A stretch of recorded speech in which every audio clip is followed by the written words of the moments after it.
నాణ్యమైన జ్యువెలరీకి సాక్షిగా 40 ఏళ్ల నమ్మకమైన ప్రయాణానికి గుర్తుగా ఆంజనేయ జ్యువెలరీ గచ్చిబౌలిలో యానివర్సరీ గ్రాటిట్యూడ్ కలెక్షన్ సేల్ ఫిబ్రవరి 1 నుండి 8 వరకు. సో ఇప్పుడు సీత కాస్త పులిసీత అయింది. సోషల్ మీడియా ప్లాట్ఫామ్ని యూజ్ చేసుకుని ఎంతో మందికి ఇప్పుడు మీరు తెలుసు ఒక ఇంట్రడక్షన్ అవసరం అయ్యింది. ఇప్పుడు అందరు ఇప్పుడు నవడేస్ సోషల్ మీడియాని ఎలా వాడుతున్నారంటే పర్సనల్ అయిపోతున్నారు. అంటే పర్సనల్ లైఫ్, ప్రొఫెషనల్ లైఫ్ ఈ రెండింటికి తేడా లేదు. పర్సనల్గానే చాలా వరకు సోషల్ మీడియాలో ఉంటున్నారు. సోషల్ మీడియా ఎఫెక్ట్ చాలా మీద ప్రభావం చూపిస్తోంది. ఇన్స్టాగ్రామ్ అనే వేదిక ద్వారా డిఫరెంట్ ఫొటోస్ పోస్టులు చేయడము, వాళ్ళకి నచ్చినట్టు బిహేవ్ చేయడము. రీసెంట్గా ఒక రీల్ పెట్టారు ఒక ఫ్యామిలీ మెంబర్స్. ఏంటంటే ఒక తల్లి ఒక వీడియో చూసి చెప్తుంది, నేను ఇన్స్టాగ్రామ్లో కొన్ని వీడియోస్ చూస్తూ ఉంటాను, నేను చూడగలను, నా పక్కన నా కొడుకు అన్నం పెడుతూ ఉంటాను, తను కూడా చూస్తూ అమ్మ ఏంటి వీళ్ళు ఇలా ఉన్నారు ఏంటని అడుగుతున్నాడు. తను ఇప్పుడే మెచ్యూర్డ్ ఆలోచనలు మొదలయ్యాయి. వాడికి నేనేం సమాధానం చెప్పాలి అంటే నా పిల్లలకి నేను చెప్పలేను కదా, నీకు ఒక వయసు వచ్చాక చెప్తాను అని చెప్పేసి అని ఆవిడ ఒక మాట చెప్పడం జరిగింది. మిగతా వాళ్ళందరూ ఏమంటారంటే మేము అవకాశాల కోసం, మా కెరీర్ని బిల్డ్ చేసుకోవడం కోసం సోషల్ మీడియాలో యాక్టివ్గా ఉంటున్నాం అంటున్నారు. మరి మీరు కూడా గత పాస్ట్ 3-4 years నుంచి ఇన్స్టాగ్రామ్ ద్వారానే మీరు కూడా మీ కెరీర్ని బిల్డ్ చేసుకున్నారు. మరి మీరు దేన్ని అగ్రీ చేస్తారు? నేను ఈ మాట మొన్న కూడా ఎప్పుడో విన్నానురా. అయితే కెరీర్ బాగుండాలి, మంచిగా మూవీస్లో అవకాశాలు రావాలి, మంచిగా ఇది అవ్వాలి అని అంటే వాళ్ళకి నచ్చినట్టు ఉండాలి, నచ్చినట్టు పొట్టి బట్టలు వేసుకుంటే వస్తాయి అనేసి కొంతమంది అపోహగా మాట్లాడుతూ ఉంటారు. అవి నేను వాటితో అస్సలు ఏకీభవించను. నేను పులి సీత అనే నేను అప్పుడు అలానే ఉన్నా, ఇప్పుడు ఇలానే ఉన్నా. నేను అకౌంటెంట్గా జాబ్ చేసుకుంటూ ఒక మూవీ ఆఫీస్కి ఒక పెద్ద స్టార్డమ్ ఉన్నటువంటి డైరెక్టర్ దగ్గరికి వెళ్తే నువ్వు జాబ్ చేసుకోమో ఏదైనా ఉంటే చెప్తామని చెప్పేసి అన్నారు. చెప్పారు, చేసుకుని వెళ్ళిపోయాను. బట్ ఎక్కడక్కడ ఇప్పుడు నా ఇన్స్టాగ్రామ్లో 4 years నుంచి మీరు చూస్తూ ఉన్నారు. నేను స్టార్ట్ అయ్యి 3 years అవుతున్నా ఇన్స్టాగ్రామ్ స్టార్ట్ చేసి. ఎక్కడ కూడా వల్గేరిటీ ఎక్కడ లేదు. మరి ఇంతమంది ఫాలోవర్స్ నాకు ఏడికెళ్ళి నుంచి వచ్చారు అంటే వస్త్రధారణ విడిగా అన్ని చూపించుకుంటూ ఉండే దాంట్లో వస్తారా ఫాలోవర్స్? కాదు కదా. మనం ఉండే విధి విధానాలు ఫేమ్ అంటున్నారు, వైరల్ అంటున్నారు, మేము విచ్చలవిడిగా ఉండే అదే నచ్చి మాకు అవకాశాలు వస్తున్నాయి అంటున్నారు. అది నేను దాంతో ఏకీభవించి నేను చెప్తున్నాను కదా, అది రాంగ్. అది ఎవరైతే అలాంటి మాటలు మాట్లాడతారో ఆ మాటలు ఎవరు నమ్మకండి. ఇప్పుడు ఏదైతే వచ్చే యూత్ సినిమాలో చేయాలనుకునే వాళ్ళకి చెప్తున్నా నేను, అలాంటి మాటలు నమ్మకండి. మీరు ఎప్పుడు కూడా మీ గౌరవం అనేది మీరు కట్టుకునే బట్టలోనే ఉంటుంది.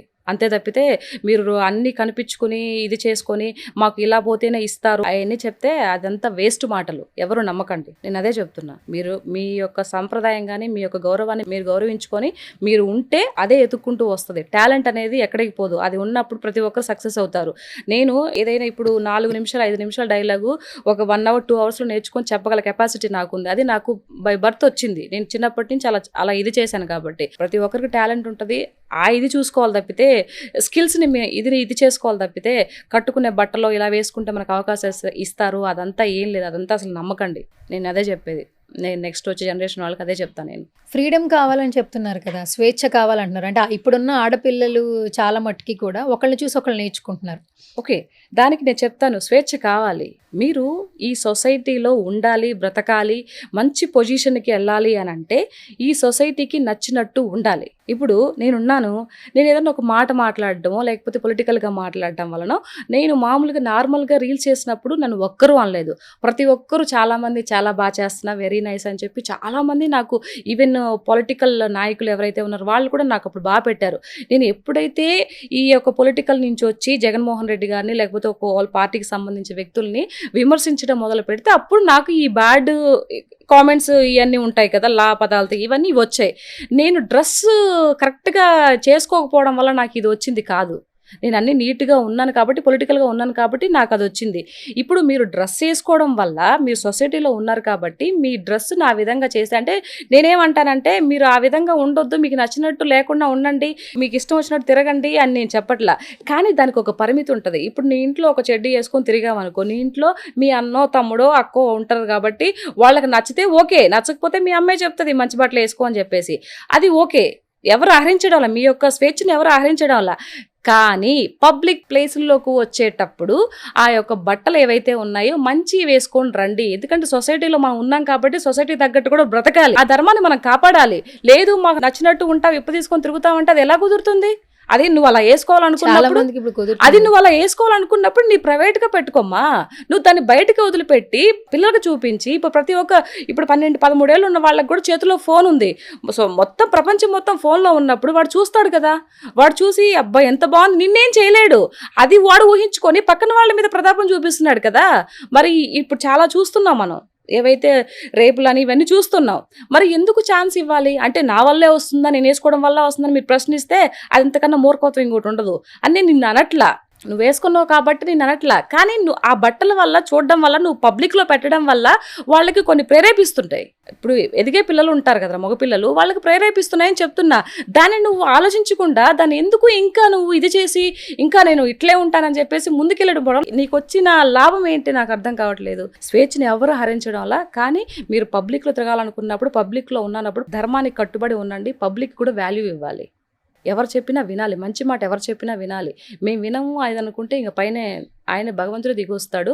అప్పుడు 2 పీకితే కింద పడినప్పుడు అర్థమవుతుంది, అర్రే యారో ఇంతమంది చెప్పారు అర్థం చేసుకోలేదు నిజంగా షట్ అని బాధపడాల్సి వస్తుంది. ఎందుకు? ఈ కాలం కలియుగం అంటున్నారు, త్వరగానే కర్మ బ్యాక్ అంటున్నారు. ఎక్కడ ఏం కనిపించట్లేదు. ఎందుకంటే రోజు రోజుకి చూసే సిచ్యువేషన్స్ చూస్తుంటే చెడుకి అట్రాక్ట్ అయ్యే సిచ్యువేషన్స్ ఎక్కువ ఉన్నాయి. మంచికి ఎవరు ఇప్పుడు మీరు అంటున్నారు, కొంతమంది మీరు అంటారు స్వేచ్ఛ తీసుకోండి అది ఓవర్ అవ్వద్దు అంటున్నారు. చాలా మంది ఏమంటున్నారంటే మీకేం నొప్పి, వాళ్ళకి నచ్చినట్టు వాళ్ళు ఉంటున్నారు, వాళ్ళ సంపాదనతో వాళ్ళు ఉంటున్నారు, వాళ్ళు స్వేచ్ఛ కోరుకుంటున్నారు అని మాట్లాడుతున్నారు. చీర కట్టుకున్నంత మాత్రాన మీరు మంచి వాళ్ళ, మీరు పతివ్రతల, చీర కట్టుకోకపోతే వేరే వేసుకుంటే వాళ్ళు ఏమైనా చెడ్డవాళ్ళ అన్న మాటలకి వచ్చారు. ఎలా చూడాలి? ఇప్పుడు ఎవరైతే నువ్వు చీర కట్టుకున్నంత మాత్రాన నువ్వేమన్నా పెద్ద పతివ్రతవా లేకపోతే ఇంకేదన్నా అని చెప్పి మాట్లాడితే, ఎవడైతే ఇది మాట్లాడుతున్నాడు చూడు అదే పర్సన్ అమ్మాయిలు కానీ పిల్లలు కానీ ఉండుంటే సరే, అమ్మాయిలు కూడా తీసుకుందాం, ముందు ఇతని గురించి మాట్లాడదాం. ఆ వ్యక్తి తన బిడ్డ ఏదైతే ఉందో ఆ బిడ్డకి స్కర్ట్ వేసేసి కొన్ని రోడ్డు మీద వదిలిపెడతాడేమో చూడు. అంటే మీ యొక్క ఉత్సాహం ఏంటి అంటే పక్క అమ్మాయి మంచిగా వేసుకు రోడ్డు మీద తిరిగితే నువ్వు సపోర్ట్ చేస్తావు, అదే నీ బిడ్డ వేసుకుని తిరగాలంటే సపోర్ట్ చేయవు. ఎందుకు? దానికి సమాధానం చెప్పు ఫస్ట్, తర్వాత ఇవన్నీ మాట్లాడదాం. సరే అమ్మాయి దగ్గరికి వెళ్దాం, ఇప్పుడు అబ్బాయిది అయిపోయింది అమ్మాయికి చెప్దాం. సరే ఇదే అమ్మాయి ఏదైతే తిరుగుతుందో రేపు తనకు పెళ్ళైన తర్వాత తనకు బిడ్డలు పుడతారు, తనకి పిల్లలకు కూడా పెళ్ళిళ్ళు అవుతాయి. ఆ అమ్మాయికి వచ్చే ఆడదానికి వచ్చే కోడలు ఏదైతే ఉందో ఆ కోడల్ని కూడా అలాగే వదిలిపెడతావా? అలాగే 2 స్కర్ట్లు వేసి 2 గుడ్డపిలికలు వేసి రోడ్డు మీద నడవమని చెప్తావా? పోనీ నీకు పుట్టే కూతురికి నడవమని చెప్తావా? నువ్వు చెప్పవు కదా. ఎందుకు అంటే పక్కన వాళ్ళు వేసుకుంటే చూసి ఆనందిస్తావు, నీ ఇంట్లో వాళ్ళు బాగుండాలి, నీ ఇంట్లో వాళ్ళు వేసుకోకూడదు. అలాంటప్పుడు నువ్వు ఏదైనా ఒక తప్పు జరుగుతుంది, ప్రపంచం మొత్తం వాదిస్తున్నారు, 2 తెలుగు రాష్ట్రాల ప్రజలు ఒకదానికి సపోర్ట్ చేస్తున్నప్పుడు దానికి నువ్వు సపోర్ట్ చేయాలి, తప్పని చెప్పాలి. కాకుండా అలా ఇష్టం వచ్చినట్టు వేసుకుంటావంటే నీ ఇంట్లో పిల్లలకు కూడా వేయించి తిప్పబ్బా బయటికి. నువ్వు ఎట్లా మాట్లాడతావు? అదే క్వశ్చన్ నేను చేస్తున్నావు కదా, నువ్వు ఎలా మాట్లాడతావు అని. సొసైటీకి కొన్ని కట్టుబాట్లు ఉంటాయరా, వాటికి కట్టుబడి ఉండాలి కదా. ఉంటున్నారా అక్క? రైట్ నో జనరేషన్ సొసైటీకి కట్టుబడి ఉండాలనే కదా చెప్తున్నావు. ఇంత గొంతు చించుకొని చెప్తున్నా, అలా ఉండమనే చెప్తున్నా. మీరు ప్రైవేట్ గా ఇళ్లలోనో లేకపోతే ఏదన్నా ఎక్కడికన్నా వెళ్ళినప్పుడు అది ప్రైవేట్ గా పెట్టుకోండి అమ్మా, బయటకు వదలొద్దనే చెప్తున్నాం కదా. దాన్ని బయటకు పెట్టి ఎందుకు మీరు భ్రష్టు పట్టి వచ్చే తరాన్ని ఎందుకు యువతను ఇది చేస్తున్నారు? మీ వల్ల చెడిపోతారనే కదా చెప్తున్నాము. మరి అంతే కదా. ఇప్పుడు సనాతన ధర్మం గురించి పవన్ కళ్యాణ్ గారు చెప్పిన తర్వాతే చాలా మందికి తెలిసింది, అరే సనాతన ధర్మం అంటే ఇదా అని చెప్పి చాలా మంది రియలైజ్ అయ్యి ఓహో ఇంత గొప్పదా మన ధర్మం అని చెప్పేసి ఆయన చెప్పిన తర్వాత తెలిసింది. ఆ పవన్ కళ్యాణ్ గారు అంటే మొత్తం ఇండియా మొత్తం తెలుసు, ఆయన ఒక పెద్ద సెలబ్రిటీ. సో నా బోటోళ్ళు ఇప్పుడు ఏదైతే ఈ సిచ్యువేషన్ మాట్లాడుతున్నారో వాళ్ళు కొంచెం 2 తెలుగు రాష్ట్రాలకు సంబంధించిన సెలబ్రిటీ, వాళ్ళు ఉండే తీరును బట్టే కదా చూస్తారు. నువ్వు ఒక సెలబ్రిటీ రా, నువ్వు మంచి ఒక స్కర్ట్ వేసుకోవచ్చు, నిన్ను చూసి నా బిడ్డ చెడిపోదని గ్యారంటీ ఏంటి? సనాతన ధర్మం గురించి పవన్ కళ్యాణ్ గారు చెప్తున్నప్పుడు అంతమంది విన్నప్పుడు ఒక పెద్ద సెలబ్రిటీ, నువ్వు కూడా ఒక చిన్న సెలబ్రిటీ అయినప్పటికీ నీ వేసుకునే వే ఆఫ్ డ్రెస్సెస్ కింద ఉండే వాళ్ళు చెడిపోరని గ్యారంటీ నువ్వు ఇస్తావా? ఇప్పుడు సొసైటీలో మంచిని ఇది చేసుకుంటారు, అట్ ది చెడుని కూడా ఓన్ చేసుకుంటున్నారు కదా. అది ఆ ఛాన్స్ ఇవ్వద్దు అని చెప్తున్నావు. వచ్చేటప్పుడు నీట్గా రమ్మని చెప్తున్నావు. ఓకే, అదే ఫ్యూచర్లో పెళ్ళిళ్ళు ఉంటాయా? నాకు తెలిసి ఉండవు. మీతోనే ఎండ్ అయిపోయింది పెళ్లిళ్ళ సీజన్ కూడా అయిపోయింది. నెక్స్ట్ మాకు పెళ్లిళ్ళు జరగమంటారా? అంటే జరుగుతాయి అంటే మైండ్ సెట్ మారాలి. ఇది మైండ్ సెట్ మారే రకం కాదు ఇది. నువ్వు మైండ్ సెట్ మార్చుకుందాము అనే వెళ్తున్నప్పుడు కూడా ఎవడో ఒకడు చెడగొట్టేస్తాడు. ఇది మటుకు 100% వాస్తవం. అదంతే అది. అంటే చేసుకుందాం అనుకున్నా పెళ్లిళ్ళు అవ్వండి. నువ్వు చేసుకోవాలని నా లైఫ్ ఇప్పటి వరకు నేను బాగా డబ్బు సంపాదించుకున్నాను కదా, ఇక్కడ చేస్తున్నాను కదా, హ్యాపీగా ఒక మంచి అబ్బాయిని చూసేసుకొని పెళ్లి చేసేసుకొని ఒక మంచి 1-2 బిడ్డలకి మంచి జన్మని కానిచ్చి వాళ్ళు చూసుకోవాలనుకొని ఆలోచించుకొని రేపు పెళ్ళిళ్ళ పేరకి చెప్పే టైంకి ఆ ఎవడో ఒక పంగమాలోడు వస్తాడు, అరే ఏంటి అని అంటే ఇగో పెళ్ళిళ్ళకి సంబంధం ఎందుకురా పెళ్ళి, మనకి హ్యాపీగా సోలోగా బతుకుదాం, ఆడికి పోవాలంటే ఆడికి పోదాం, ఈడికి పోవాలంటే ఈడికి పోదాం, హ్యాపీగా తిందాం తిరగదాం, పెళ్ళి అయ్యాకు ఏడున్నావే నువ్వు రా ఇంటికి, ఇంకా పోకుండా ఆడి నుంచి వాడి చేత కొట్టించుకొని తిట్టించుకొని ఇంకా కోర్టులు కనిపోయి డైవర్స్ ఇంత పేడ ఎందుకు అని చెప్తాడు. సో దానివల్ల నువ్వు ఊహించుకున్నదంతా ఏమైపోద్ది, ఇలా పడిపోయింది. అవునా కదా? రూల్స్ ఇష్టపడే వాళ్ళు నీలాగా మేము కూడా ఉంటాం అక్క, కొంచెం బాధ్యతగా. కాకపోతే ఏంటంటే నా పాయింట్ ఏంటంటే ఫ్యూచర్లో పెళ్ళిళ్ళు అక్కడ ఇప్పుడున్న పెళ్ళిళ్ళకే వాల్యూస్ లేవు. స్వేచ్ఛ అని పెళ్లి చేసుకున్న వాళ్ళు హస్బెండ్ని వదిలేస్తున్నారు, పిల్లలున్నా పట్టించుకోవట్లేదు, కెరీర్ అంటున్నారు, వేరే దారుల్లోకి వెళ్ళిపోతున్నారు. అంటే పెళ్లి మీద అభిప్రాయం తగ్గిపోతుంది ముందు ముందు జనరేషన్స్. లివ్ అండ్ రిలేషన్షిప్ అంట కొత్తగా వచ్చింది, నేను లివింగ్ అదే లివింగ్ ఏదో సంథింగ్ మాకు వాటి గురించి పెద్దగా తెలియదు. లివింగ్ లివ్ అని మాకు తెలియదు, అంటే ఇంగ్లీష్ తో పెద్ద పరిచయం లేదు. లివింగ్ రిలేషన్షిప్ అదే వాటితో ఇంకోటి వచ్చింది సిచ్యువేషనల్ షిప్, అంటే వాళ్ళు ఎప్పుడు విడిపోవాలనుకుంటే అప్పుడు విడిపోవచ్చు. ఏం లేదురా, అగ్రిమెంట్లు కూడా ఉండవు, ముందే అగ్రిమెంట్ రాసుకుంటారంట, ఇంతకాలం మనం కలిసి ఉందాం, తర్వాత ఏం లేదు. ఏందో ఇందాక ఏం రిలేషన్షిప్ అదే ఫస్ట్ చెప్పు. Living relationship. లివింగ్ రిలేషన్షిప్ అంట.